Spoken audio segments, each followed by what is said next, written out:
Tropical Smoothie Cafe believes you deserve a getaway every day, not just once a year. Summer mocktail smoothies are here for a limited time at Tropical Smoothie Cafe. Mocktail hour on the pool deck is just a sip away. Visit one of Tropical Smoothie Cafe's 1,400 locations or order online or through their app.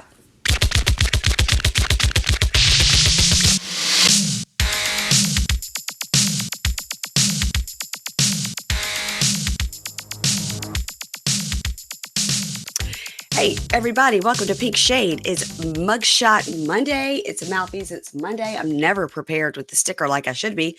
Look, guys, we sell these stickers. They say Mugshot Monday. I think I want to put it there on my computer.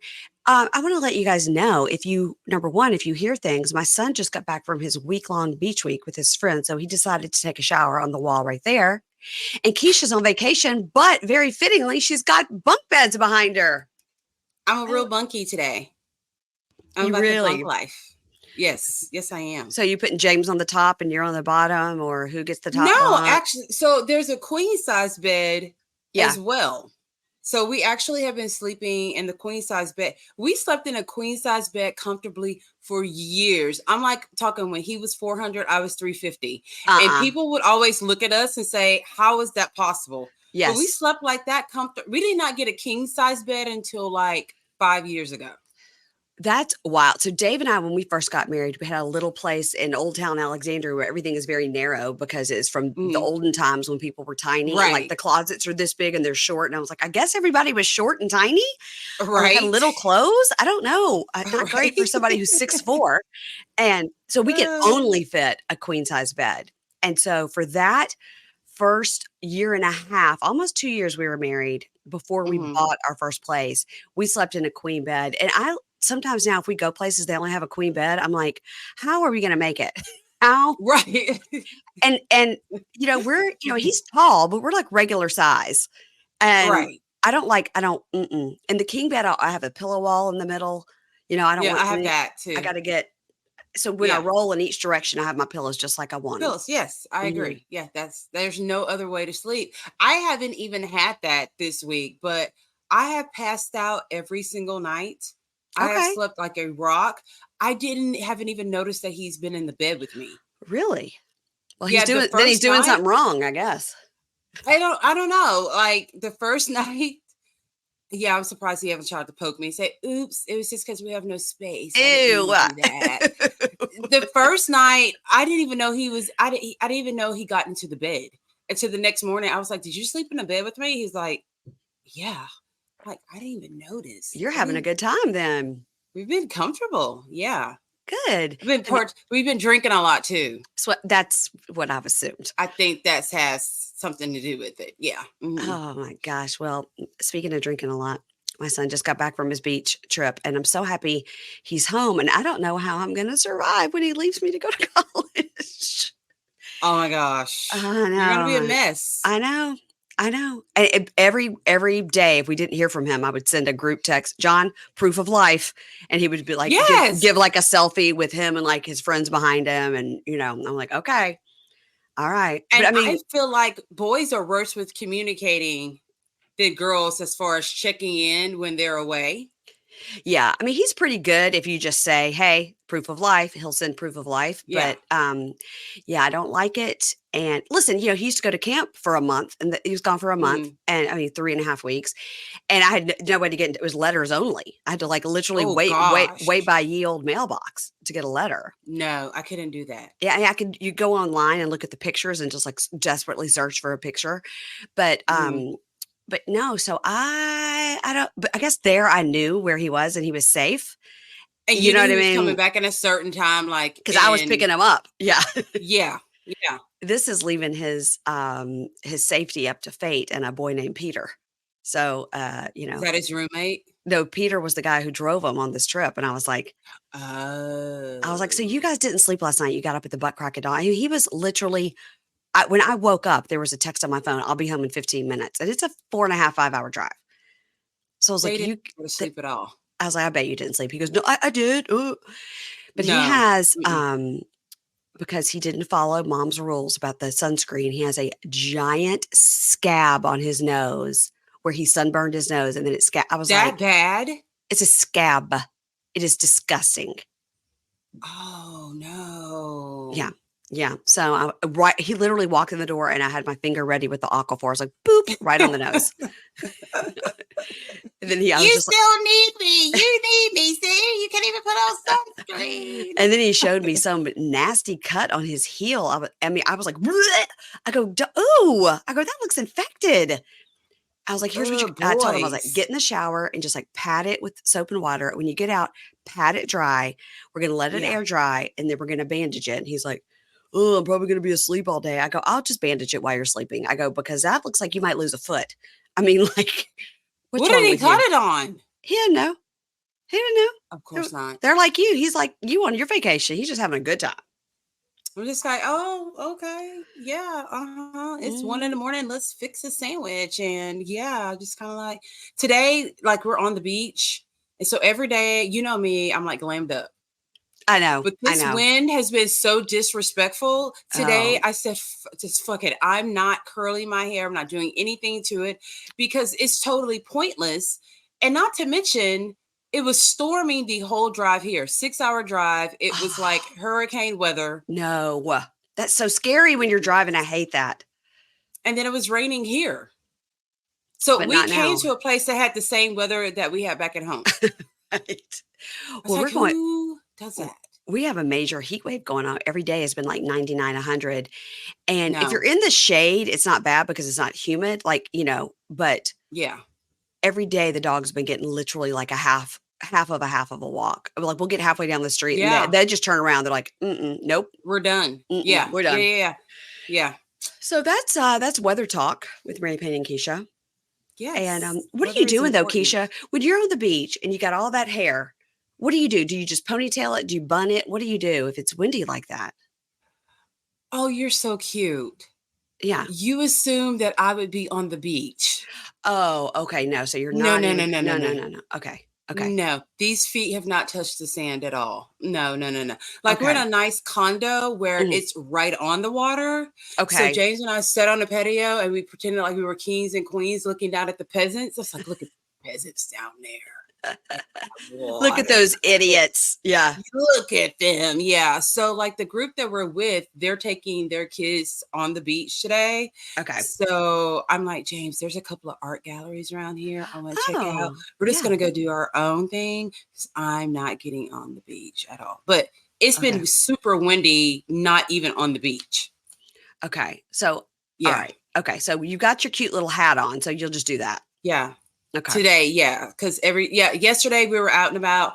I was like, I can't do all this wind, so I went and bought me a big sun hat. Yes, because I mean, literally, it's like, but a sun hat won't do it. A sun hat will blow off. It didn't. Oh, okay. Well, maybe I got skills. Okay, I have skills. Yes, I did. Yeah. Well, let me tell you about these inmates to roommates. Because so last week, I think I mistakenly said that. Emily was a young, cute girl. And honestly, she's not. I thought about you when they showed her, said, how the hell did Mary Payne think this woman was like in her 20s? See, either I had 2 glasses of wine and watched it, or I watched it on bangs. The bangs are good. They're good on her. I think they threw you off. I kind of watched it on the computer, and because it was like coming up next week, I just sort of so this week I was really paying attention. And so this is season 2, episode 4. And that's another thing I had to look up. I go, episode 4, we got to be further along, but we're not. It's only episode 4. But I'm kind of glad because this season is so much better than last season. Now, granted, we had Crazy Bill last season, and that was great. Yeah. But collectively, this is a good group. They're all just a hot mess, including the roommates. Yes. And I did see that Bill recently did an interview on a podcast that I listened to, Criminality. I haven't listened to it yet, but somebody like sent that like, oh my gosh, Bill is out here doing promo for the new season. I was like, oh Lord, Bill. He's doing promo for the new season, even though he's not on the season. And TLC does not need him to do their own, not TLC, A&E doesn't need him to do promo. Right. He's so funny. But yeah, someone sent it to me too. I haven't listened to it. I was like, I just said, was Sharna trying to get the dick from him? And they're like, kind of sounds like it. I'm like, Anyway, I I knew she wanted to was. know if he's still with that girlfriend that looked like she had some lip injections. She looked like she had a lot of things going on. I know. I wonder if he's still with her. Probably, if I had to guess, I don't know, because she was a Maybe. little bit off too. So they may still be together. That's true. That's true. Craziness. You guys, if you're watching on video, I would just like to say Keisha looks adorable in her prison bedroom. And I do have cute wallpaper, but I have not on a stitch of makeup because I was going to be cute. And then my son returned home from his beach trip. So I just couldn't get ready, but here I am. And I have zero lighting in here. So I literally look like a shadow. You do kind of look like a shadow, but the bunk beds are what's making the whole situation. It's amazing. My bunkie. I should have just recorded from on top of the bunk bed. I actually think the lighting up there would have been better than the lighting right here.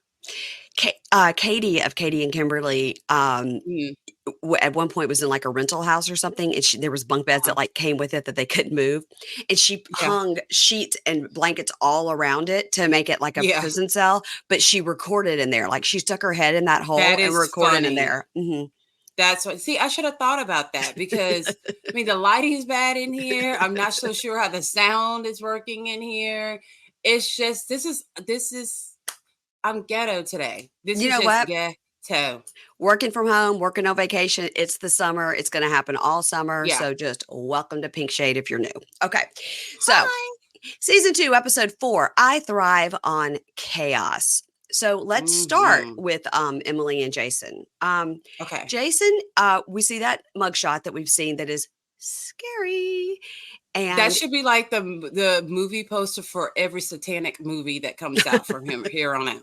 Just put his mugshot up there. He is in prison for a second degree drug possession and financial fraud, but he's in the challenge incarceration program. So I sent that to you to show you what that was. So basically it's like rehab boot camp, and you have to kind of qualify to get into it. Now, I didn't read any further to know what, but somebody will tell us. So thank you in advance for the listener who's going to tell us. You have to. So I think later on when Aaron says he was in a program like that, I think because it's Minnesota, I think they were in the same. Probably they're in Seattle. They must have the same thing as Seattle, but it's interesting. No, they're in Minnesota. They're also, we've got Aaron and David, Cyndi, and Emily are all in Minnesota. Minnesota, that's right. Yeah. Seattle is Vada and Analisa.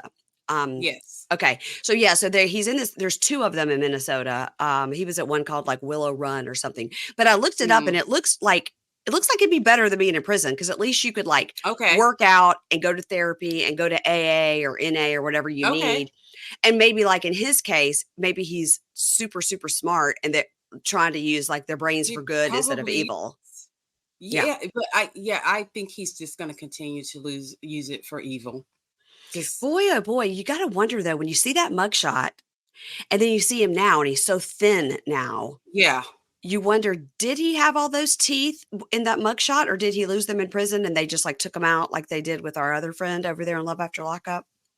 I don't know, but the mugshot is so scary. And then you see him and he kind of looks like a normal guy, but first impressions are always lasting with me. So I'm just going to go with how he looked on that mugshot.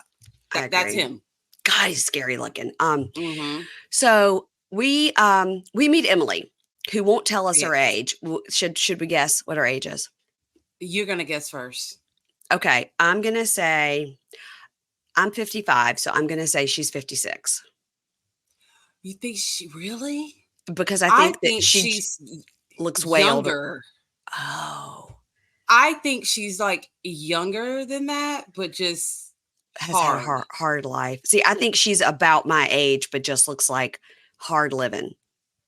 Yeah, because you could tell us she's 62.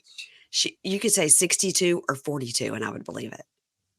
Yeah, that's what I'm thinking, because like when she puts her sunglasses on, she looks pretty young. I know. And when she takes her sunglasses off, we're like, whoa, you aged 10 years instantly. I just think like she's kind of she's a little bit stylish. You know what I mean? She's a little bit cute. Yeah, she's a little bit cute. She's got those dogs. That means we like her. Wait, and she got points with me because she named her dogs after food. She's got Hot Dog and she's got Chops. So cute. Yeah. So cute. She's got points with me. So she's walking her dog, hot dog, and she tells us she's a steel worker and she works at night loading steel onto trucks with forklift and cranes. So, I mean, she's kind of a Okay, that's badass, you hard. know? Yeah, that's Yeah. not an easy job. So then she starts to tell us about her identity being stolen in 2008. And you're kind of like, I wonder why she's telling us this. Um, Uh-huh. 2008, her social security number, et cetera, and she lost everything because of it. And her life has never been the same. Well, I'm like, why did you lose everything because of it? The bank will, you got to have insurance in the bank and they'll help you. And oh no. I was wondering that too. And she said it happened in, what was it, 2008? Yeah, That's been a long time. I know. I think some Wow. things happen in between the time that she's just Maybe. not telling us about yet. She says her life has never been the same and her job doesn't pay what she needs to support herself and help pay the rent. So she's having an inmate she's never met move into her house. Now, she tells us that Jason was supposed to move in with her friend named Cyndi, different Mhm, Cyndi. I was mhm. concerned. Yes. Um, and he was supposed to move in with her, but it didn't work out because her daughter had to move in. So Cyndi put Jason together with Emily and figured they could solve each other's problems. Now, Cyndi, Cindy's not your friend. mm-mm, Mm-mm, mm-mm. mm-mm, girl, Cindy saw that mugshot and said, "You know what? I'm not going to have devil worshiping in my home. My friend is more desperate than I. You take this charity case on. I can't do it." yeah. So the producer says, why didn't you just get a regular roommate? Why take on this risk Yeah, of having an inmate move in? And she yeah. says, I'm just a trusting person and I trust Cyndi. So then we hear Jason saying he's committed a lot of financial fraud and he can't live with his family because his mother doesn't agree with his lifestyle. His lifestyle of being a druggie and a thief? Drugs and yeah. I mean, Most parents are not proud. You're not going to get a gold sticker from your mom for doing all that. You are lifestyle's the wrong making, word. yes, it is. Like you're making these decisions every time you go out to commit a crime. Yeah. Your lifestyle is not being a druggie and a thief and saying that you're a captain of chaos. That is a mental Right? disorder. Yeah. Like when he says that, it reminds me of like Game of Thrones stuff. Like that's something they would say in Game of Thrones. Like I thrive in chaos, Yeah. and he has his sword and this and that. Let me go ride a dragon and cause chaos. That's the vibe. Yes. And he probably has stolen from his mother. Right. That's why she doesn't want him to live with her. That's not a lifestyle choice. Yeah. Yes. So he's moving in with a lady named Emily. And, in the past, he's used his intelligence for the wrong things. And that's been going on a really long time because he's a master manipulator. He's very good at negotiating. And he thinks once he gains her trust, there's something he wants to happen. He can negotiate it to have her see his way. And that's when he says, I thrive on chaos and I'm good at it. And Now, what? I think that she's very gullible as well. Yes, yes. So I think he will easily manipulate her. What I hope is that this is like a Matt Sharp thing where they cut it out where he said, I used to thrive on chaos and I'm good at it, but now I've changed. That's what I hope happened, that they cut that out to make the editing look better. But I don't think so. I think he thrives on chaos. Just go back to the mugshot and yes, he thrives on chaos. And then why the hell, if she has someone who stole her identity, plus she's so worried about her finances, did she not? Okay, that's been the theme of this whole season, that the roommates are not looking at the charges of the inmates. Like he's in there for like financial theft. Also, how do all these people think these inmates are helping them with their rent? So I was wondering the same thing, but for some odd reason, Yes. just something was said, and I cannot remember what it was. It seems like he may have a little bit of money stashed away. Well, okay, but like Jennifer doesn't have any money stashed away. And Mark, they haven't said anything to Mark about helping with the bills, but I don't understand, like, how do they think they're going to help when they, like, Jennifer is so severely addicted. She's like got to go to meetings kind of nonstop to just to survive. Yeah. So how does Yeah. Cyndi think she's going to help pay the bills? I don't understand this. Like, he could pay with the bill unless they're getting some sort of, when you're out of prison, they get state support and that's going to go to her for rent. Does that happen? No, I have no idea. I'm making things up. I don't know. Okay. This is a non-fact podcast. Oh, I think people know that by now. Never take what we say for facts. Like immediately, once we say it, immediately Google it so you can find out if it's true or not. Something we should have done before we hit the mics. Yeah, but then we just start talking, and like it takes a minute for a felon to get their footing and get a job. Right. And that is not always that easy. I don't understand this. Somebody let us know. Support for today's episode comes from OneSkin. And if you have sensitive skin, you're going to want to hear about their scientifically proven topical supplements. Free from over 1,500 chemicals and preservatives that can make your skin red, irritated, or itchy, their products are safe for sensitive skin. It's just one of the reasons they've earned the Skin Safe seal of approval. I was watching this week's 90 Day Fiancé, y'all, and I was thinking Jasmine would really love OneSkin. She seems to love some beauty products, and I bet she would love these products because remember when she told Gino he was fat because he ate so much processed food with chemicals and preservatives? Well, these products are free from chemicals and preservatives, so they're perfect for her. I don't know, maybe Gino too. I have sensitive skin, and it can be hard to find a product that doesn't cause irritation for real.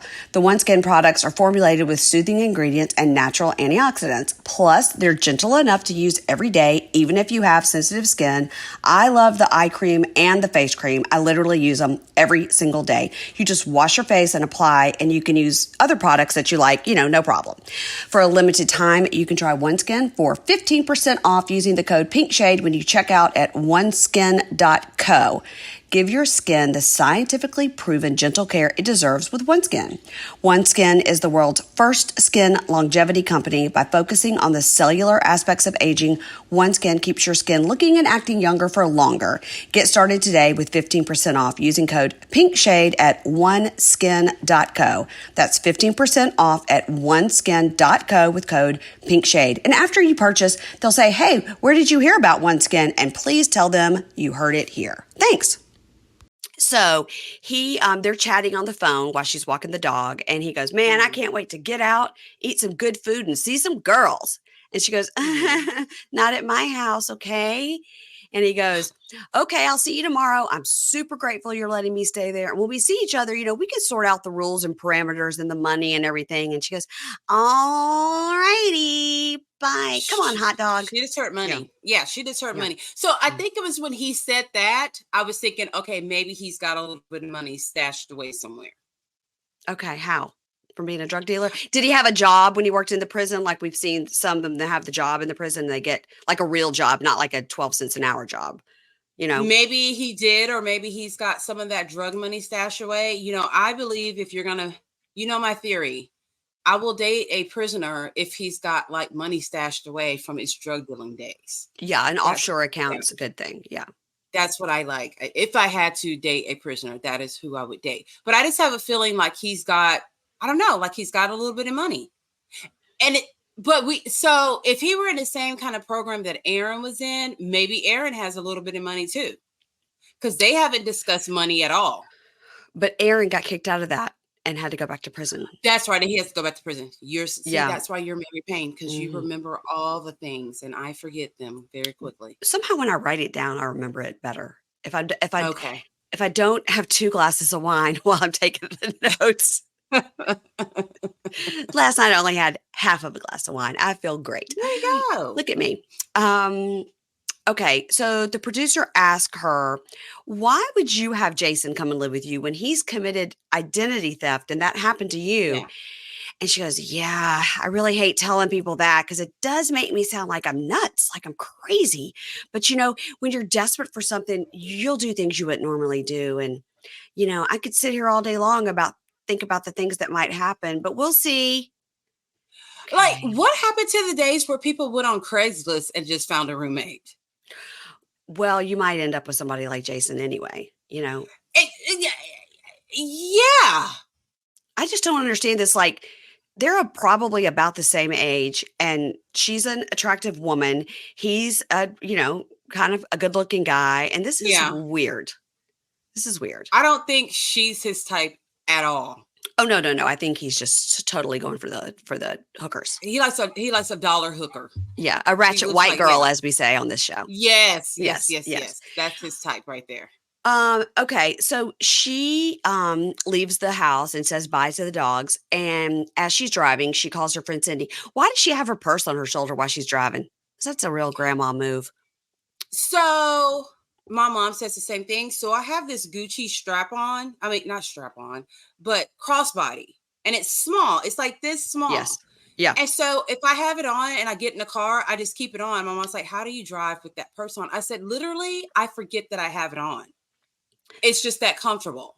Yeah. I have a crossbody that I wear all the time. And I couldn't drive with it. It would be like, but mine's not tiny.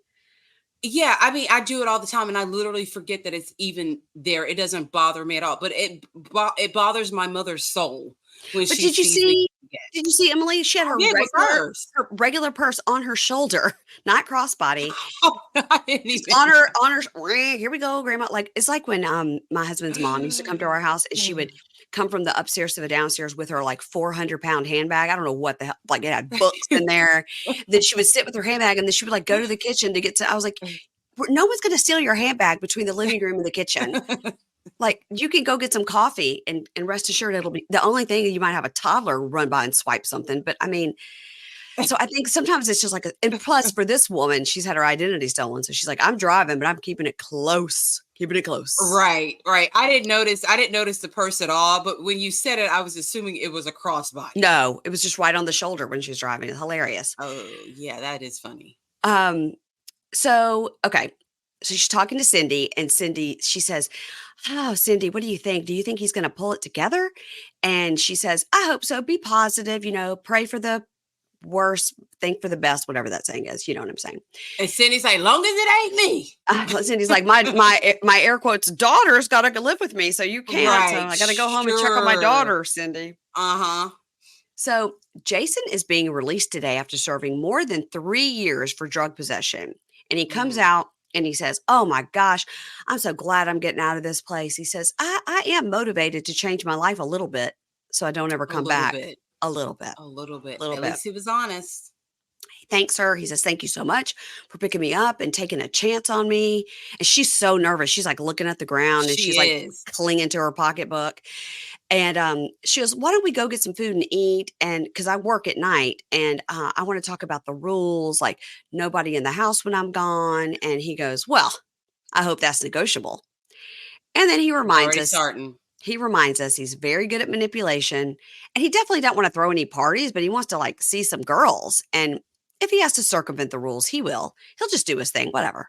That's literally what he said. I'll just do my thing, whatever. And when he's talking to her, he's already manipulating her because she's like, it's been 1 minute. My handbag. Yeah, and she can't say anything. Like, I'm like, bitch, this is your home. Like, tell his ass no. But also, what's she going to do about it? She works at night. She's at work. Nothing. We don't know. Like a teenager. Yeah. I hope she's got some ring cameras, but I bet she doesn't. I'm willing to bet she doesn't. I bet she doesn't. So he goes, yeah, I know I can sit here and say I'll change and I'm a changed man and all that, but I've said it so many times. I know it doesn't hold any weight. So, my actions will have to prove it or not. Okay. Let's move on to our favorite people of all time. This is Analisa and Vada. And I think now they've probably been filming them maybe for about a week total. And Analisa is just like, I don't care. Dogs are pooping under the bed. I can't put my eyelashes on. This is the real us. I'm tired of pretending. It's been a week and I can't do it. Worn out. Mark has worn her ass out. I doubt that she's even sleeping at night. And you know what was interesting that I noticed about their house this week, in addition to the screenshots I sent you of the dirty kitchen, that they have those curtains that divide off like where the bedroom section is. And don't you think they hung that up right before production came? So be like, don't look down this hall, because when he was walking up and down the hall, you could see like complete walls are ripped out. Like they are living in a construction zone. They really are. And it's just like, how long have they lived there? That they just recently moved there and it needed to be renovated?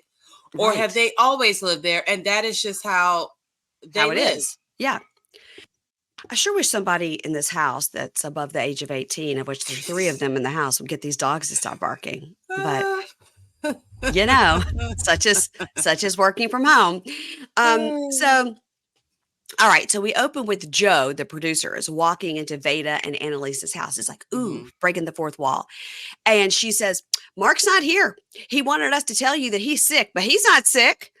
And she says he wanted to go make some money, whatever that means. Oh, boy. That's not good. Mm-mm. So in the talking head together, Analisa and Vada, she says, Mark did not come home last night after his 11 p.m. curfew. And, I think everything he has said about wanting to do better was not sincere. And you're just not figuring that out? I mean, so now Mark walks up and he's like, where's Joe at, man? Where's Joe at? And there's another producer named Rich that comes out. And Mark says, this is serious, man. This is about my health. Like, I'm sick. And now his ass is completely hanging out of his pants, which I will never understand this look for as long as I live. Yes. Why you got your whole butt with your shorts, with your underwear? I don't get it. I'll never understand it. It was also the way that he walked out, like he had been chased by gunmen. This is serious. Man, this is my health. I'm like, did you jog here? Why are you sweating? What just happened to you? Because more than you being sick is going on. Then he starts talking about, it's not safe. I was like, was there a fight in the house? And then it's just his theatrics. He's just theatrical. And is he in the car with those girls? Was that girl's car? Yeah, it was the same white car. Same car. Yeah. Okay. Yes. So he tells us he woke up this morning feeling sick. And, I told Analisa I felt sick. And she threw a fit and a fuss. And I don't know why, because she's not a doctor. Now, his eyes are like this. He's like, I don't know why she's so mad. She's not a doctor. I was like, open your eyes and maybe she might believe you more. Yeah, I think he stayed out all night doing God knows what. Yeah. And probably did too much of it and did feel like shit the next morning. Yeah. And he goes, I just have to go to the hospital because I feel sick. And she's like, what do you mean? He goes, I feel numb. I got to get out of this place immediately. Now, I noted here, because I watched it twice, so I noted here that he's wearing white Nike tennis shoes. White. Yes. Okay. Yeah. So now the next scene is Mark knocks on the front door and Vada says, you don't have to knock, man. Yeah. Mi casa, su casa. Like he didn't say that. He didn't say mi casa. What did he say? My casa. Oh, my casa, su casa. Said my casa. Yeah.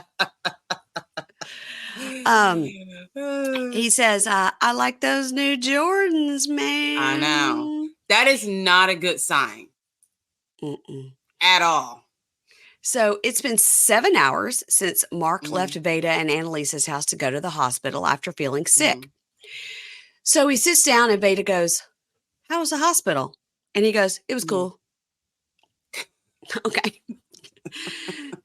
So the producer says, did you go to the hospital? And he goes, I absolutely did go to the hospital. And then the producer says, what'd they say? And he starts dying laughing.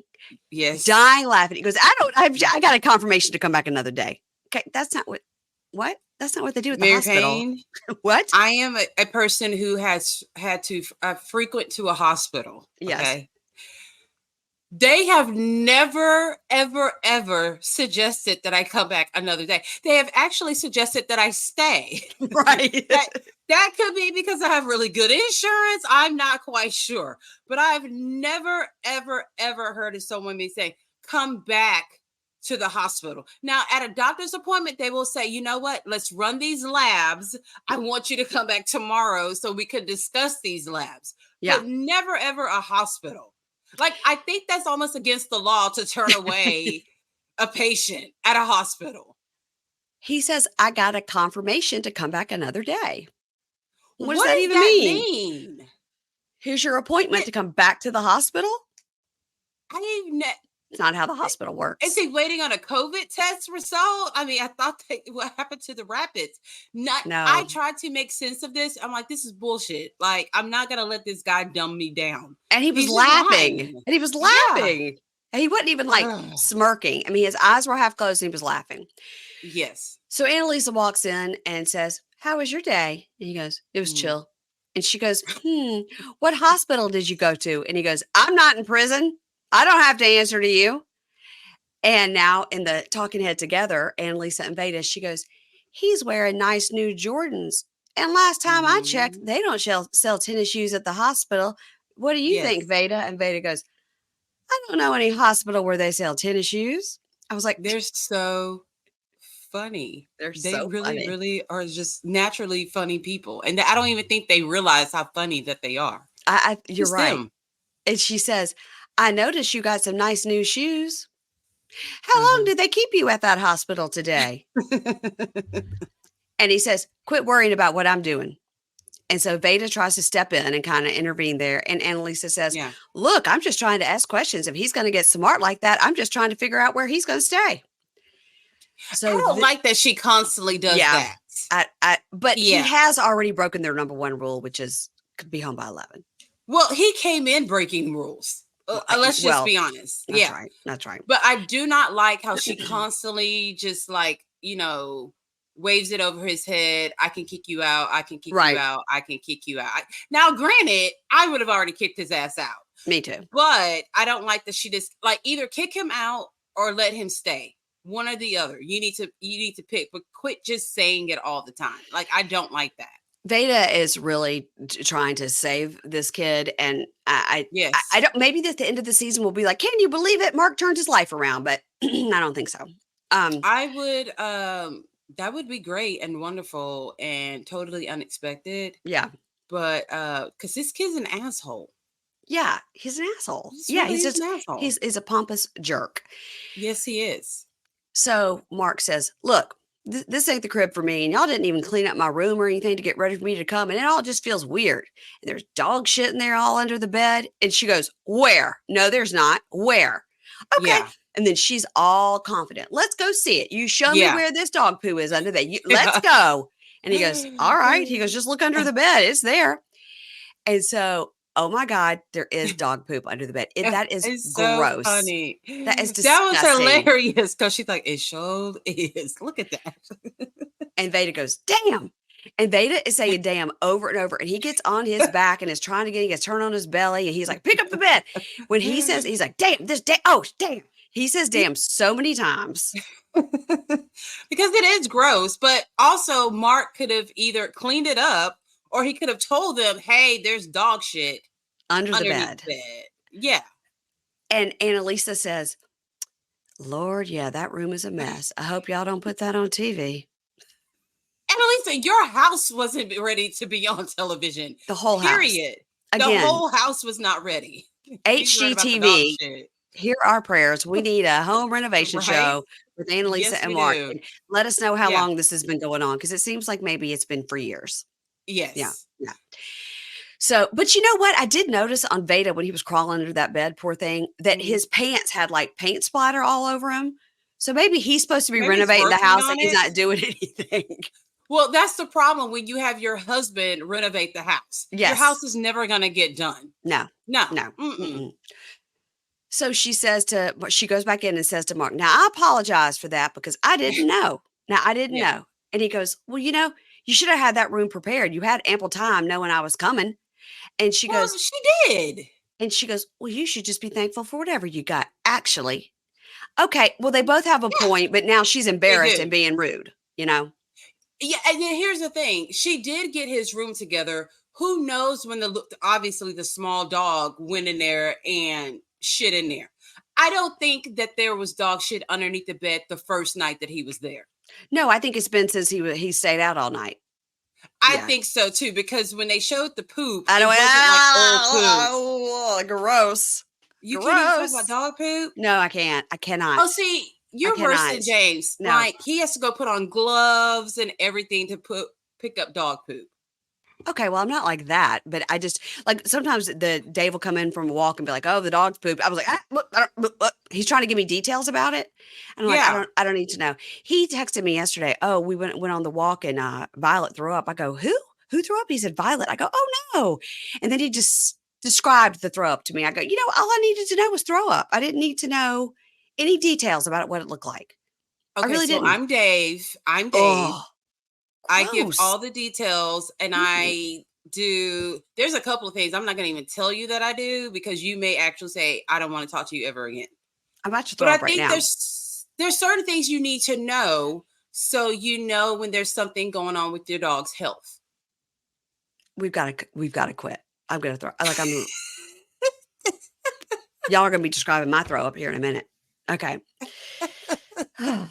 So then Mark has the gall to say about Analisa, she's probably a sociopath. It's not even her ego, man. She's just crazy. She's doing too much. I don't like to be around people that do too much. You're saying she's a sociopath? Yeah. Oh my gosh. And I don't pick up any of those vibes from her at all. No. So she's just a dictator. Yeah, that's fine. She's a dictator. Yeah. So he says to her, you're always talking. You never stop talking. And she goes, it's my house and you don't even have to stay here. And then she goes, and you never say that to a woman anyway. No, never tell us we're talking too much. Yeah. You're talking. What did you say? Now we're really about to talk. And she says, so are you going to stay here or not? And he says, are you going to listen to somebody else besides your own selfish opinion? Ooh. That's bad. Now, Vada walks out from the back with a bunch of trash. Where did he get it? We don't know. And you're says, like, is this Mark's shit? Are you packing up his shit? Like, what's going on, Vada? And he says, hey, nobody's going anywhere. And Analisa says, he does not want to be appreciative. And Vada says, enough is enough. You got to stop. And then he kind of walks in the kitchen and he says, if he's on edge answering questions and you know it, just stop badgering him. I agree. And then she says to Vada, you better back up acting like you're running something. I felt that. Hilarious. You better back up and start acting like you're running. Because she's like, we all know I'm running this and you need to back it up. Back it up. So at that moment, when I was watching it for the second time, I had James watch with me. When that happened, he just looked over at me. He goes, oh, that shit sounds real familiar. I see why you like her so much. He goes, that's you. Because if James gives a little bit bass in his voice, I'm like, I don't know who the fuck you think you're talking to, but I need you to bring that bass level down to a 1. Because you went up to a 3, and that's way too high for me. And I'm like, don't, like, back up. Like, back it up. James is the least intimidating person to me. He's such a but when he tries to, like, act like he's running shit, I'm like, have you forgot? Did you suddenly get amnesia? I am running shit here.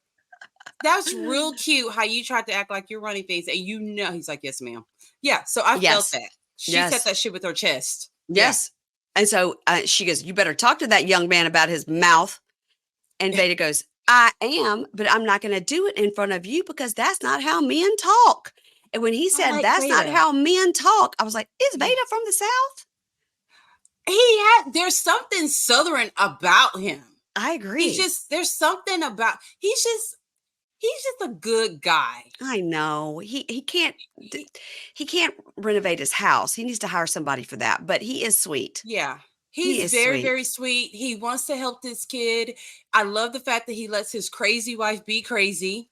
Yeah. I like that. And he thinks it's funny. But I think between the two of them, he's had enough. He's like, these motherfuckers trying to give me a stroke. I know. He's like, where's my daughter? And everything. Where's my daughter? Yeah. She's nice. Yeah. Right.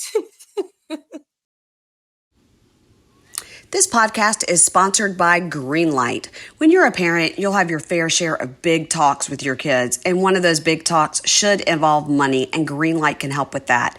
Greenlight is a debit card and money app made for families. You can send your kids instant money transfers, get real-time notifications of spending, manage their chores, and automate allowance. For me, that was the biggest thing with my kids. We set up chores, we set up an allowance, and it just made them feel really in charge, and they love to go to that app and see their money. You know what I mean? Like kids they love to feel like cool with their own card. It was amazing. But your kids will also build financial literacy and independence by learning to earn, save, and spend wisely. We had our kids put half of whatever they earned into their savings. And while they didn't really like that, at the end of the week, they were glad to see what they'd saved.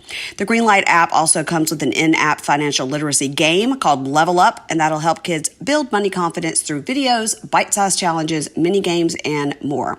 Millions of parents and kids use Greenlight to learn how to make responsible financial choices.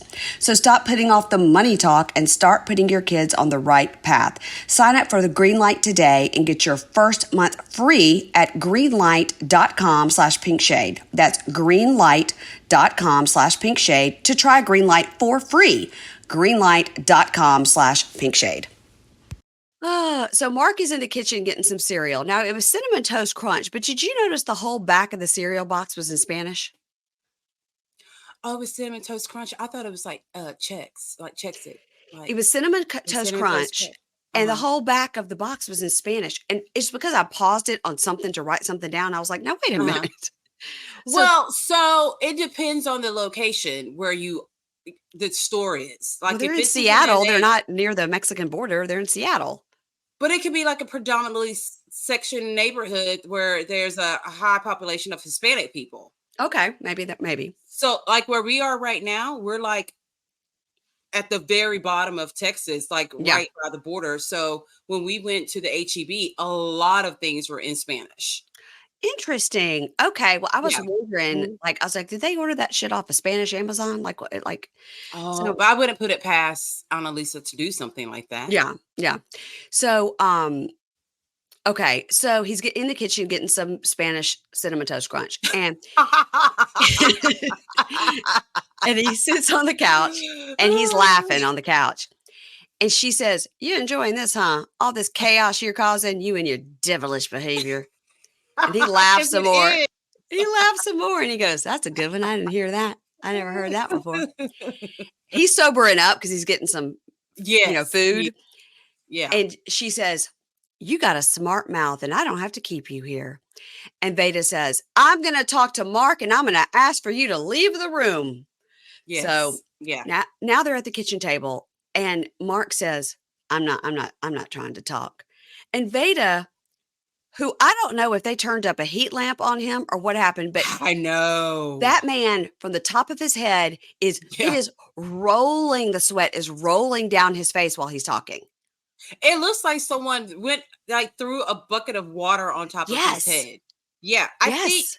well, but Mark wasn't sweating. I think Uh-uh. Veda is stressed the fuck out. He's like, Yeah. what the hell have I gotten myself into I'm with worried he's the gonna have a heart attack. I know.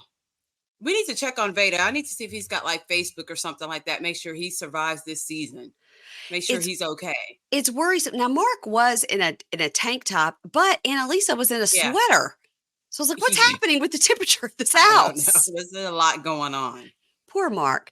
I mean, poor Veda, not poor Mark. And so Veda says, "Let's talk about you." Now, Veda Mhm. says some real bullshit here. He says, "As far as I'm concerned, you're doing everything you need to do and everything you're supposed to do.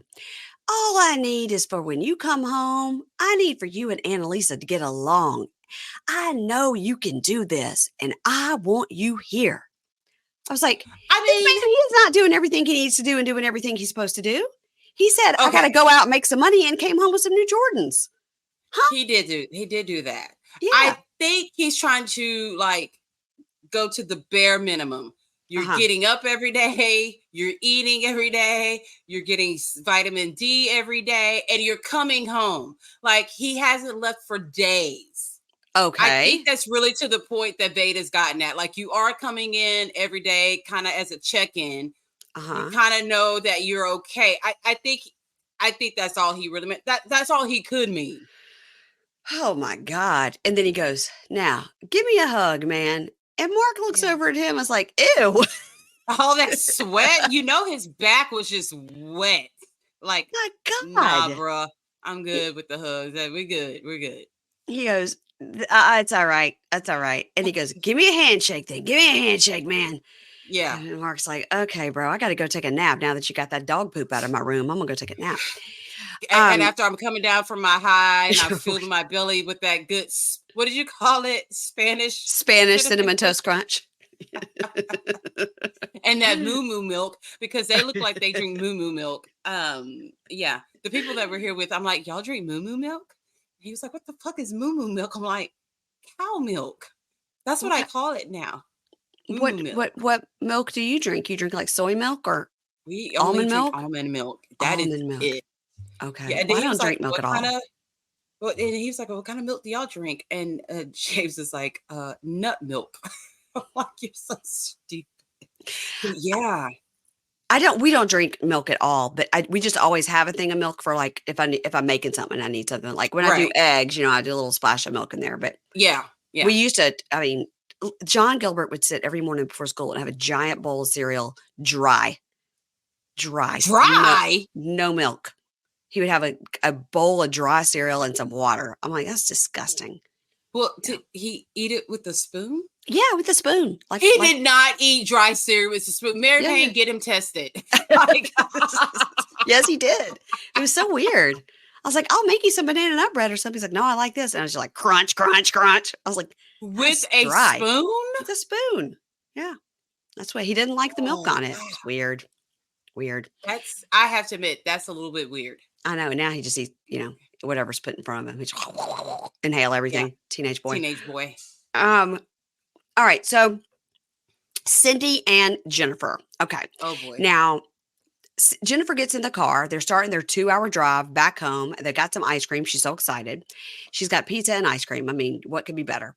So Cyndi tells Jennifer, now, Cyndi and her friend Richard are in the front seat. You talk about dictators. Yeah. They feel like we've got all the power here. So they've got their captive in the back seat, and they tell her, we're not going to go get your car right away like we told you we would, because Richard found out he has to go to work. And Jennifer goes, they knew this was a priority for me. And she was like, guys, this is kind of irritating because this was like the one thing. And they go, well, plans change. You have to roll with the punches. And she was like, yeah, but today's supposed to be my day. And the car was one thing, but I think she also had clothes. Probably, yeah. That she was picking up too. And she went to take a shower, put on fresh clothes. I mean, I don't blame her for that at all. And they told her, we'll go pick up your car for you. And then now she's a captive in the back seat, and they're just like in the front seat, like smoking, like, too bad. Yeah. And then Cyndi goes, well, I didn't expect she'd have an attitude. Well, she's disappointed. You broke your promise of what you said you're going to do. So yeah. They arrive at Cyndi's house. They're like, home sweet home. And so Jennifer helps her get a wheelchair in and takes one look and goes, oh my gosh. Oh my God. Yeah. It was gross. It smelled horrible. My OCD was kicking in, and it's going to be a process here. You got to start with decluttering. Then you got to clean the base of things. And then you got to the corners and the walls. So we didn't know that poor Jennifer has OCD. This is terrible for her. That's not. Yeah. Mark needs to go one day over to Sydney's house, and I bet he'll appreciate the poop underneath the bed. That place looks like it smells like cat piss. It sure does. It sure does. So she sees her room, which has got a live, laugh, love on the wall, which for me is an immediate. Of course it does. Mm-hmm. Yeah. But it obviously is a grandma pull-out couch. It looks like a pull-out couch from like 1964. Yes. She's like, here's your bed, here's your room. And at least it's decluttered. Clean. At least it's clean. It looked like it was the cleanest spot in the house. In that house. Yeah. Yeah. And then Jennifer tells us, 12 years ago, I lost my home when I went to jail. And it's very hard to be in someone else's home, to be vulnerable, to be at someone else's mercy. Like, it's scary. And like, I feel for her. I do. Me too. Yeah. So now Cyndi is cooking breakfast, and she says, I'm going to go ahead and get that list of rules I have for you. And Jennifer's like, all right. And so she goes, all right. So the rules are get home before 9 p.m. 9 p.m. And she says, what if she goes to like a 7:00 movie? I mean, Mm-hmm. So she goes, no men over for overnighters for the first 6 months. And if you go to the store, you ask me if I need anything. And so what do you think about these rules so far? Okay. Thoughts? I have to say this. Okay. So, because Jason's like, oh, those are kind of rude. So the part about if you go to the store, ask me if I need anything, I think that's just courtesy. But Jason's like, it doesn't need to be a rule though. And I'm like, okay, well, it doesn't need to be a rule, but that's just a courtesy thing. Hey, I'm going to the store. You need anything? I mean, right. Yeah. Unless she just has no money. Unless it's like our food is very separated and I can't afford that. And you know what I mean? That's, but if Cyndi's paying for everything, then she should ask, Yeah. So Jennifer says, I hope there's wiggle room here. And so Cyndi says, so what do you mean by wiggle room? And Jennifer goes, well, like being in by 9 p.m. is, and Cyndi goes, well, that could also be to keep you out of trouble. And then Cyndi in her talking head says, Jen doesn't have any right to ask for wiggle room. She needs to calm down. She doesn't seem agitated. You need to calm down. Like you're not anyone's counselor. No. She acts like she went in her bedroom overnight and took like one read like page 2 of like a counseling book. Yeah. And now she thinks she's a fucking counselor all of a sudden. Like, even how her tone is just like, are you kidding me right now? Like, who do you think you are? Yeah. Yeah. So Cyndi says, so if you want to stay out past 9, how about taking me with you? What? That was weird. That was That weird. was very weird. Like, I mean, what if she's trying, like, what if she's going to get her back blown out by some guy? Ew. I got to take you with me? That's because weird. I may be back at 9:30? That is gross. It was weird. And Jennifer goes, well, I don't know how I feel about that. I mean, it's like, yeah, we're roommates, but I gotta need my own space. And Cyndi goes, They're not well, friends. she goes, well, you have your room. And if you don't think you want to go with the curfew, then we might have to think about another place for you to live or something. I don't know. Again, that's threatening. Yeah, Yep. it's threatening. And then it was also threatening to me when she's like, oh, you've got our room. And we already saw the door to her room had a padlock on it. No, I didn't see that. From the outside. Yeah, there's a lock. A padlock? Like she could lock her in there? Like yes. I can't believe you missed that one. I didn't see that. I was too busy with the live, laugh, love. Yeah. I was like, Jennifer, girl, you might be in a little bit of danger. You better check that window, like Mark. Yeah. Yes. You may need to escape. So Jennifer says, I'm feeling like the good relationship we built on the phone is slipping away. She really wants to micromanage my life. And if I push back, I mean, she could just kick me out. Yeah. So Jennifer goes outside to smoke. She's like, I just need to take a minute, right? And she says, this is all new. We didn't discuss this in prison about rules. And I don't think she understands that she's trying to control me. So Cyndi says, she thinks it's, I think it's unreasonable and that she's acting like this. I hope she can accept the rules. And if she can't, she's going to have to find another place to live. Just like she wants someone to boss around. Like she wants to be in charge of someone. You know what I mean? Even like when Jennifer went outside, like she knew she was going outside to take a break to get away from her. And then she goes to the phone, Jennifer, breakfast is ready. Like y'all didn't just almost have an argument. She said, Jenny. This is a creepy situation. Jenny, don't let her fatten you up because if she fattens you up, she's going to put you in that oven and cook you.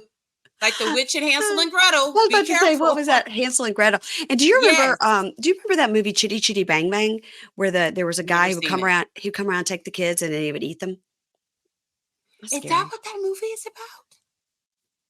I don't think that's what it's about, but there is a man that goes around and he has a crazy looking truck, and he throws the kids in the back, and then the rumor is that he eats them. Well, I think is that right? May be kind of the situation going on here. Is that right, guys? Or did he just capture the or maybe he threw the kids in kid jail? I can't remember. I might have to revisit that. Anyway, it was scary as shit when I was little. Well, both could happen here between the padlock on the door. Yeah. So she goes back in for breakfast, and Jennifer says, I just want your support and my freedom. And Cyndi goes, oh, so you can come and go as you please? She's an adult. And she goes, with children. Yeah, she goes, I don't want to grown. She says, so you can come and go as you please. If this was a regular roommate, you would not be having this conversation. At all. No. At all. No. And she goes, I don't want to live your life for you, but I don't want you to go back to your old ways. And Jennifer goes, I know, but I just need you to support me. And Cyndi goes, you want me to just stand on the sidelines? Well, how about you prove to me that you aren't going back to your old ways and prove that I can trust you to not bring drugs in? Does that make sense? Like, I care. It's not like I'm trying to be controlling. You're trying to be controlling. And Jennifer, I think, handles this very well. She goes, well, I am getting that vibe. It's kind of like a mom vibe. And I already have to deal with my mom. Right. And Cyndi goes, well, your mom probably acts that way because she cares about you. And then she does it. She says, how would you feel if your boys were doing drugs? And Jennifer says, the right to do that, I don't think. And Jennifer says, I would definitely be disappointed in my kids and I would feel like I did something wrong. And then she starts crying. And she's then manipulating her. She totally is. And then Jennifer says, I'm starting to feel smothered here and I don't like it. And I'm afraid that living here is not going to work. And she starts crying. I think it's going to possibly make her relapse because this is a lot of stress Yeah. That's a stressful situation. She feels like she can't escape. She's feeling smothered. I mean, just from watching that scene right there made me feel like I needed half an edible. I felt like, oh my God, like this is just way too much. And I'm like, but I'm free and I don't live there, but it was a lot. Yeah. And that's only what we're seeing. All right, y'all know how much I love Tropical Smoothie Cafe. Tropical Smoothie Cafe believes you deserve a getaway every day, not just once a year, and I can't quit talking about those summer mocktail smoothies. You guys, I went and got one last week for National Smoothie Day. It was so freaking good. I got the Mango Berry Cosmos Smoothie, and here's a hot tip. I also put in some coconut with mine because that's what I love. Oh my gosh, it was delicious. I got myself a turkey bacon ranch sandwich. That's my favorite, but they also have that acai bowl that's so good. My daughter loves the watermelon mojito smoothie. It's so good. You guys grab one and go outside to the pool because it is hot out there. So you want to make sure to check your app and go to your closest Tropical Smoothie Cafe. They have over 1,400 locations. You can order online or through their app. Tropical Smoothie, you're on Tropic Time now. Well, okay, so let's move on to David and Erin. So these two new best friends are going on a kayaking on a local lake. And by the way, Erin is so good looking. Oh my God. He is so good looking. He's really cute when he's not singing, praising the Lord early in the morning too. Or when he's not threatening to burn your house down. He's cute. Yeah, he is very handsome. Like, he's a good looking guy. It's too bad. He was a drug dealer. So, So Erin, they're driving and Erin says, "Hey, here's a spot right here where I used to sell drugs." "Oh yeah, I just sit in my car and wait for them to come to me and everything. Look at me, I'm so good looking. They just come to me." They probably would. They'd be like, "You seen that good looking drug dealer on that corner over there? Woo!" That's, even though the ugly guys got cheaper, better prices, I'm going to the cute guy. So I'm going to the hot guy. Yeah. Yeah. So he says, what happened? Well, what happened was he sold drugs to an undercover cop and was sentenced to 158 months. But I don't know how many years that is because I can't do math. But they let him go to treatment, but then he relapsed, so he had to go to jail. So then he got to go to an urban release program, which is a boot camp type of program. So I wonder if he was in the challenge program too, and that's how they found both these guys. Maybe. But he got caught up on a violation, and he had to serve out the sentence in prison. So he got 2 chances to not be in jail. Yeah, he got to treatment, and he messed up, and then he got to go to a boot camp and messed up. So he had to. Doesn't make me feel good about Erin. I don't feel very confident. So he had to serve out his sentence in jail, and they get to the lake, and Erin says, "I think I'm going to be in the back steering this kayak because look at David's arms. You know, each of us have got our talents." So, yeah, and David just doesn't look like he's got very strong arms at all. He looks like he's got arms for grading papers. Yeah, yeah. That's a good one, Keisha. So David says, "So did I ever tell you why I started doing the work around the prisons?" And he goes, "No." And he says, "Well, everyone in Minneapolis," this is interesting. I'm about to sneeze. Sorry. Uh-oh. I'm upset about these words. God bless you. That's great for audio and video. Okay. He says, "Well, everyone in Minneapolis thinks of themselves as not being racist. I don't really think you need to put everyone in Minneapolis in that bucket." Like, because I feel like I've never heard that about Minneapolis. Like, I think it's because it's pretty liberal. It's a pretty liberal city, you know. So he thinks like everybody here thinks they're liberal and not racist. And he says, "But I was incredibly racist," which I was like really surprised by that. And then also, I feel like he could have kept that close to the chest. Like, I think what he really meant was probably he always thought of himself as super liberal and of course not racist and all that. But he probably started thinking in things like microaggressions and things that he was doing in his life that, you know, came to light. And that's why he decided to change. So he says, "But, you know," he goes, "I was racist in the way a lot of liberal people are. Like, they're all for the black people as long as they're not in their same space. You know what I mean?" Right. Okay. So Aaron goes, Aaron in his talking head was like, I'm pretty liberal and my parents are pretty liberal. Like, are we racist? I'm confused. I get what Mark is saying. I do too. Like, I've met people who are like that, and it's like, whoa, wait a minute. It's interesting. Okay. So Aaron says, okay, so like you had white guilt, and maybe you yourself are trying to make up for the wrongs of all white people by taking me in. Yeah. And David goes, no. And Aaron says, so at that moment, I asked James, I said, James, is that what you're doing? he's in it for the long haul then, man, if that's what James is doing. I was like, is that what you're doing? Like, you guys, you can't see Keisha, but she's black. In case you've never seen me before, I am. Most definitely. In case you can tell. Oh God. So in his talking head, Aaron goes, here comes the word. Aaron says, I hope David is bringing me into his home for the right reasons and not like adopt a. Is this the part where I say Negro? Yes. Yeah. Yeah. There we go. And which Aaron, was hilarious when he said that. It is funny. It is funny. And I also see his point, Aaron's point. Oh, me too. Yeah. You know, like, is he just doing this because like he feels bad for me, or he's got white guilt, or he thinks like if I help this guy out, I'm helping all the black people in the world. And that's just not. It was funny. But after that conversation, it's just like, oh, he's got some points there. Like, oh, I can't be racist because I've got this black guy, not just a black guy out of prison living with me. Yeah. Right. But I mean, it seems like David must be the kind of guy that takes it to the extreme. Like he's heard about some things in the prison system. He read an article in the papers like, man, I wonder what I could do about that. And then it's like, well, what I'm going to do is get an entire file cabinet of people in my house that I'm going to try to help. Right. The revolution starts here, you know? Yeah. I think David most definitely needs to get out more. I think he goes to school, teaches class, goes by a coffee shop, and goes home and does all that for the rest of the night. I think he needs to find a cute little art teacher to date. I think so too. Yeah. That's what he needs. So Aaron says, so does your family know that you're taking me in, an inmate? And he goes, yeah, we're 20 years past that. They're okay with it. I was like, what does that mean?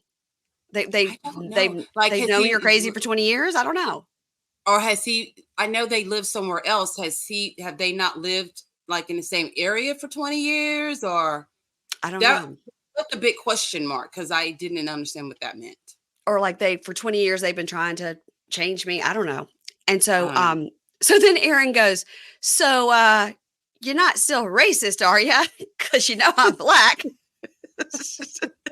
Well, at first, when I first saw Aaron, I didn't know what he was. I didn't know if he were black or if he were like Spanish, like just very dark skin tone. I didn't know I didn't know officially that he was black until this episode. Okay. Yeah. I just didn't, I wasn't thinking about it. And so, and then Aaron goes, I hope I don't find any like white sheets hanging up in my closet. I was like, oh no, that's pretty Aaron. fucking funny. Oh, Aaron. He's trying to make light of it because it's kind of an awkward situation. So you kind of got to laugh about it a little bit. But David is awkward. David is so socially awkward. Yeah. So this had so many people on Reddit very confused. Mm-hmm. Like super confused. Like one person, like genuinely confused. Like one person's like, oh my God, he's Jewish. I didn't know Jewish people could be racist. Of course. They're like, everybody can. Yeah. Like people were legit, like there was a thread just based off of that. Someone's like, oh my gosh, I just didn't know Jewish people were racist at all. I'm like, people are people. They, you know what I mean? But everybody can be racist against somebody else. Yeah. Someone goes, I thought Jewish people and black people were one and the same. We kind of like had the struggle going on. I'm like, no, very different. The Reddit's being very simple tonight. Oh, yeah. I love when you go on Reddit and give me some. It's funny. Kimberly does a lot on Reddit too. The two of you could do a whole podcast on what we learned on Reddit. I was talking about Pink Shade and this show on Reddit. Oh, thank you, girl. Yeah, someone was like, hey, I'm looking for a podcast that recap Inmate to Roommate. Wow, and so someone put their little podcast. It's like, well, let me tell you about this podcast. And then I put the link on there and everything. And it was so funny because someone goes, oh my gosh, it's Keisha. I'm fangirling out right now. And then another person's like, you and MP make my Monday morning commute so great. And then someone like said something that we said on the podcast. I'm like, Keisha, I gotta go find this thread. Is it just like the inmate to roommate thread? Is it because it's just like I joined the inmate to roommate to that group, and then someone was looking for podcasts. I was like, this is so cute. This is so neat. I gotta go on there and make myself feel better. As long as they don't think anything bad about me, I'm good. They didn't say anything bad. Okay. It's all good stuff. Let me knock on wood, make sure it's still I know, good. make sure it doesn't. Okay. Yeah. So so the Aaron says, like, you're not still a racist, are you? And David says, no, I'm doing a lot of unlearning. Which I think is I think that's great. I think that's great. Yes. Because some of it is learned behavior and you do have to unlearn it. So I agree. Yeah. That's good. Yeah. I think maybe it's just like day 2, let's don't talk about how he used to be racist. Like maybe let's give it a little time so you get to be better friends and you could like really talk about your feelings and your problems, and then you could bring that up. I agree 100%. Yeah. I was like, he should have kept that tight to the chest, close to the chest right there. I don't think it was time for that because they don't know each other. And to start off with, I used to be racist is okay. Okay, let's go. Kathy and Daniel and Devin. Man, this took a turn way quicker than I thought. Way quicker. Yeah. I mean, I was shocked at how quick. I'm like, damn. But by the way, I did see that hickey on his neck. I don't know how you missed it the last episode. I don't either, but whoa. That thing was gnarly. Yeah, it was hip. Vampire attack. Gross. Yeah, so you tell me now he didn't meet up with that girl. Okay, he met up with somebody. So yes, he did. We open with Devin's broken down car, overheated, and the black screen of death tells us Devin must report to his parole officer Devin must report to his parole officer in person in Texas before the end of the day. If he fails to do so, he could go back to prison. So he goes, yeah, like I thought the car would overheat and then just go back to normal, but then it started smoking. Do you think a car just overheats and then stops? Yeah, I mean, it's Devin we're talking about. Come on now, Devin. Yeah. So he calls his PO and it's like, yeah, my name is Devin and I'm transferring there from Colorado to Texas, and my 72 hours has come up and my car is broke down. When he said "come up," it was hilarious. I rewound it, and the closed caption said, "My 72 hours has come up." I was like, "Now, closed caption, that's not what he said." That's not what he said. That's not what he said. No. Mm-mm. My 72 hours has come up, and my car's broke down, and I don't know what to do about it. And he tells the PO, "I've got pictures of it smoking and everything." And the PO goes, okay, listen, we won't violate you this time, but it's a one-time thing. And I want you to show me those pictures, when you come on. He's like, I've got a camera crew following me that's got it, I think that's the only way he got the extension is because he was on the show. Yeah. That's when I wrote, my God, that hickey on his neck. It's horrible. Scary. So then the car starts and he goes, all right, I'm going to have to baby it. Did you put fluid in it? Did you just wait for it to stop? And now there was nothing. He literally made it sound like it cooled off and everything was okay. And he's got 9 hours more to drive. You might need to pour some water in there. Coolant in it or something, because something's going on. So the car starts and 9 hours later, he arrives in Texas. And Daniel and Kathy greet him. And Daniel's like, God bless you. God bless you. Yeah. And Kathy's so happy to meet him. They show Daniel his room. He's got his own fridge, a TV, a laptop, and like a pull-out couch. And Daniel's like, this is like a pull-out thing. I just went ahead and pulled it out for you so you wouldn't have to try to figure it out. So nice. He's got the hookup. Like, most definitely Mark and Jennifer don't need to see the hookup that Devin's got because they're really going to be pissed off. Right. Because at least we know Jennifer wants to do the right thing. And she could have really benefited from this household. Big time. Yeah. So, and he's like, I'm happy I've got a TV, even if it's kind of old. And Danielle and Kathy said they're going to cook him breakfast in the morning and tell him to get some sleep. And Kathy's like, oh, we just feel so optimistic. Everything's great.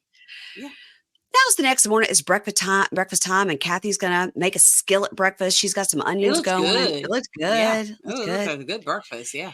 And Daniel goes, okay, like my number one rule is going to be like, if you use in any way, it's over.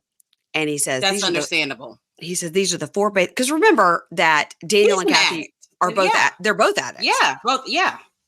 So he sits Devin down and says 4 basic rules: no alcohol or drugs, no profanity, and no overnight guest. And we're going to be working on our honesty here. And so he's okay. So no drugs, no alcohol, don't curse, nobody can sleep over, and we're going to work on our honesty. Okay. I mean, that sounds all right. He doesn't say you got to be in every night by 8. No, he didn't at all. No. Devin's like, oh, these rules suck. I'm 28 years old. I can't have friends to spend the night. Yeah, because you're 28 years old. We usually don't do that. Have friends to just come sleep over when you're 28. I mean, if you're talking, you can do your thing with a girl. She doesn't have to stay the night. But they're telling you can go stay the night with her if you want to. Right. They're not saying you got to be in the house by 8, Yeah. So Kathy goes, and we've got this set up for 90 days because I think that's like enough time. We won't charge you rent. So you'll have time to save up a little money, find a job, and you'll get a good support system and all that. 3 months is enough time. And then we can reevaluate. Right. And then Devin, he's just looking at his plate real sad. And he says, but what if I get caught up in the moment and break a rule? Am I out of here? So I was thinking he's probably thinking like, what if I say fuck off or something? Like, what if I curse? Me too. And then I'm going to be kicked out. Like, he seems real nervous. Yes. And Kathy says, look, the biggest one for us is if you use, because I know that if you use, you don't stand a chance getting anything else right. Right. And Devin nods, and Daniel says, also, if I feel like you're doing something defiantly, then that's time to start looking for a new place. And I think we're back to talking about like the cursing. If you're defiantly cursing in front of my wife, like, and so Devin says, okay.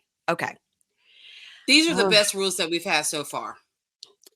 And the best house and the best people. Yeah. Well, next to David and Aaron, that situation seemed to be the best situations. Yeah. Except for I don't think Aaron's going to get to eat as much bacon as he wants to. Yeah. He's not going to have bacon every day. No. So now we get a black screen of death. At 10:30 p.m., Daniel and Kathy send a video message to production. They have not seen Devin since breakfast. So now we see Kathy and Daniel talking to their phone camera like real old people style. They're like this. If you're on video, you can see it. Yes, they were. Hi, I wanted to tell you. Okay, now you tell her. Now he's telling me. It's just right up in the nose hole. Yes, so funny. So funny. From other angles. They're talking to their phone camera, and Kathy says, well, you're never going to believe what happened. Do you want to tell him, Daniel? And Daniel goes, well, Devin's been arrested. They found needles and some powder in his car, and y'all better get down there. Like, he doesn't, like, you've been gone since breakfast. Who the fuck do you even know in Texas? Like, who do you know in what is it, Gainesville? Who do you know in Gainesville, Texas? How do you Gainesville. Find drugs? Yeah. How did you know where to go get drugs? Well, listen. If this is your life, you know where to go to get it. Just like you and I could go and find a Louis Vuitton store in any city we're in. Yeah, that's true. Yes. Yeah. You and I could do that. So I think that he could go find a drug dealer anytime he wants. Man, it was just so fast. It was just after breakfast. Like he hasn't been there 24 hours. And he's got such a good setup. I'm so sad about it. Yes, he did. And so we know that shit wasn't in his car before because you remember that they went through his car before. Yes, they did.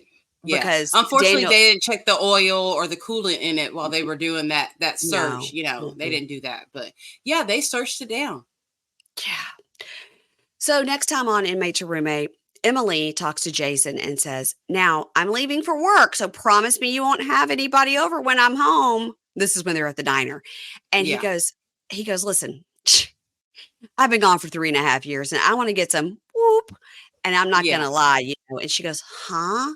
Now I watched this 3 times trying to figure out what he said. Okay. They bleeped it. And I still don't know what he said. I mean, it could be several things. He's wants to get some loving. He wants to get laid. Yeah. He wants to get laid, but he says, I want to get some beep. He didn't say the P word. He didn't say the P word? Oh, I was trying to figure it out. What else could he have said that needed to be bleeped out? I don't know. I don't know. I kept watching him, but he's missing some teeth. So it's kind of hard to see what he was saying. But or did he just say, I want to get No, he didn't say F. I don't know what he said. I don't know why all of a sudden now we're using like F and P because we're We just so say sweet. Yes. We never I said believe that I word. said I bleeped out my own F word. No, that's hard to believe. I've never done that. So when he says he's got to get something, got to get some, and he goes, and she goes, and her talking head, she goes, well, this is the worst first impression I've ever had. And now Oh they're back boy. at the house and she's leaving for work. And she goes, we'll just talk some more tomorrow. And then we see a girl coming right in the front door. And Jason goes, and he was well, pushing her out that door like, bye-bye. Have a good day at work. Great. Get going. I got a girl hiding in the bushes. And that girl Yes. comes in and jumps so fast over that dog gate. And she's like, good thing these dogs can't talk. Let's go. Because they would have a lot to say.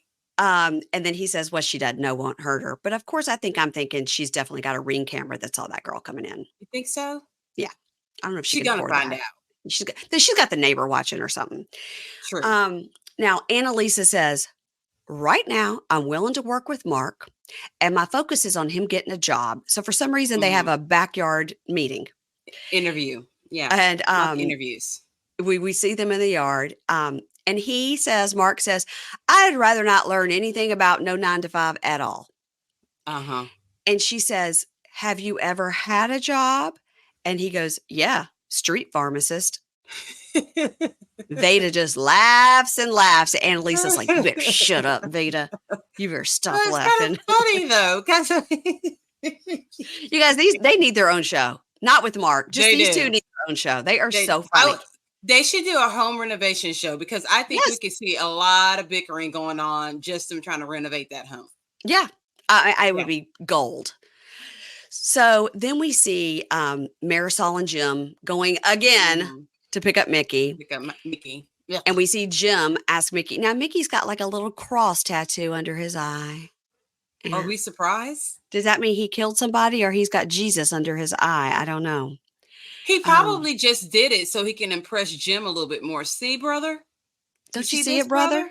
See this, brother? I have cried the tears of Christ. You see that, brother? Right there. You're so right. You're so right.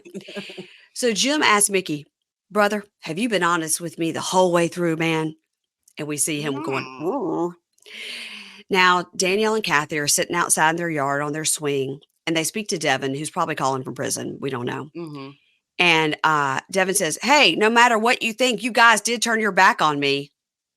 How? I have to hear this whole thing because I don't even understand how he could say that. Probably because they refused to come get him out of jail. Why would they? They don't know him. Not bailing you out. And Kathy gets real mad. Yes, she does. She got turned up. No, you turned your back on us. Let's get that real straight. And I've got bees to go keep. Devin, keeping me. Love Kathy. Kathy's got she's got her little JoJo CY hair bow in, and she's like, yes, I am not fucking around. I am Kathy. And I live in Texas. JoJo CY. It's fucking funny. It is big. Oh my gosh. I got to tell you guys, speaking of people's looks, my looks have really gone down as we've been recording this podcast. I just thought at first I could get away with like no makeup and my hair being dirty, but no. Next time I'll look better. I promise. But we're recording at a different time. And I just, it was early in the morning. Look at my lighting. I'm like, I should have put myself in shadow like you did. I should have put a shadow over myself. I'm literally in a shadow. I have my mirror that I do my makeup with a little light on it. I was hoping it would bring me a little bit more light. It did. Absolutely. I mean, I'm in the corner like a bad kid at school in the corner recording the podcast. Okay. Next to a bunk bed. Next to a bunk bed. Yes. Now, why didn't your friends with the kids take the room with the bunk bed so you could put the kids in the bunk beds?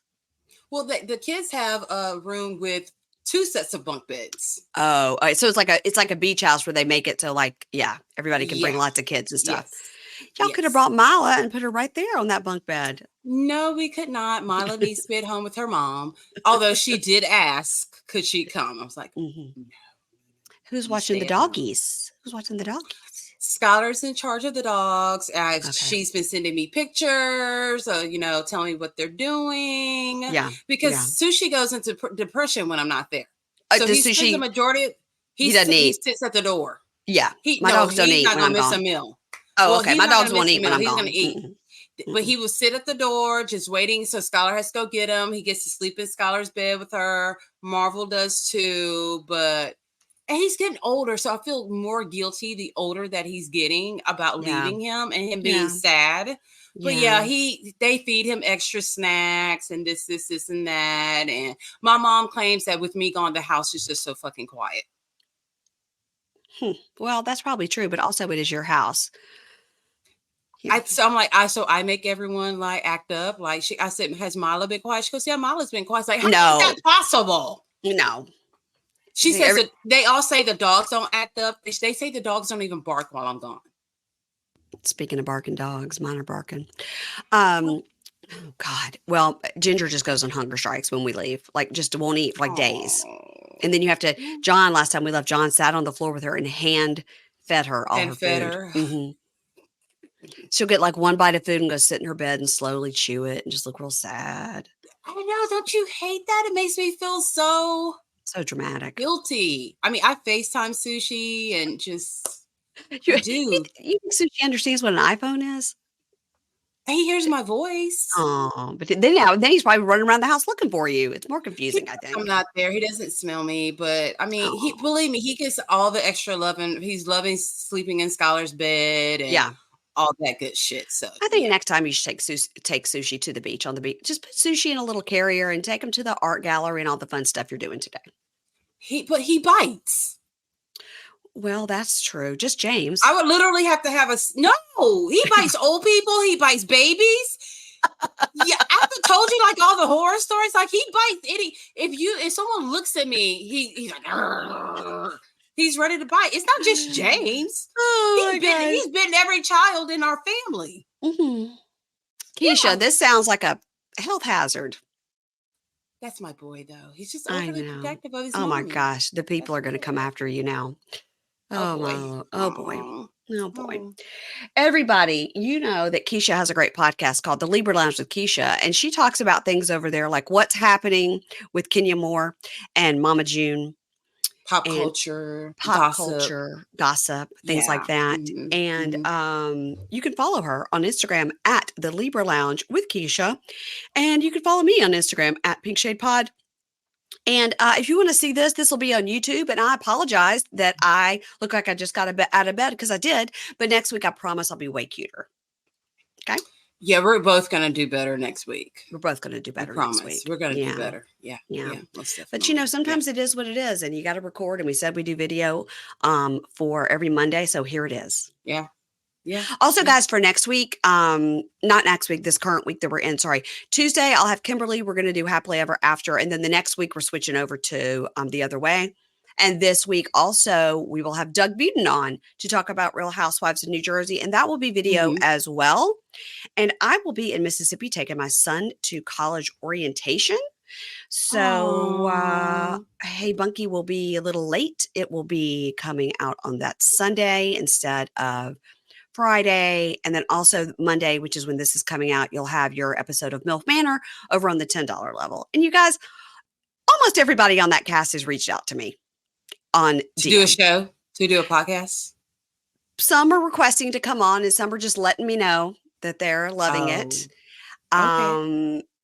And one particular person that I've not talked nice about has reached out to defend themselves. And I have not read it because I'm scared. I'm going to maybe read it. No, maybe I'll read it on the show when I talk to Deanna, but I'm nervous. But that's always awkward when we find out that people are listening to the podcast and we're talking about them. I know. It's just like, oh shit. Ooh. Yeah. There's one particular person that I do not care for. And that person has reached out to plead their case. And I don't want to hear that. Send it to me and I'll read it. No. I kind of actually forgot about it till I just said it. I have a good way of blocking things out. Everybody follow Keisha. Everybody follow me. And we will talk to you next week right here in this spot about Inmate to Roommate until Love After Lockup comes back, which is sometime in July. We don't know when. Yes. Okay. Bye, Keisha. Bye. Ads not read by me, Mary Payne, don't necessarily reflect the views of Pink Shade. If you'd like to listen to ad-free, you're going to go on over to Supercast or Patreon, and you can find the links to Pink Shade Prime at pinkshadepodcast.com.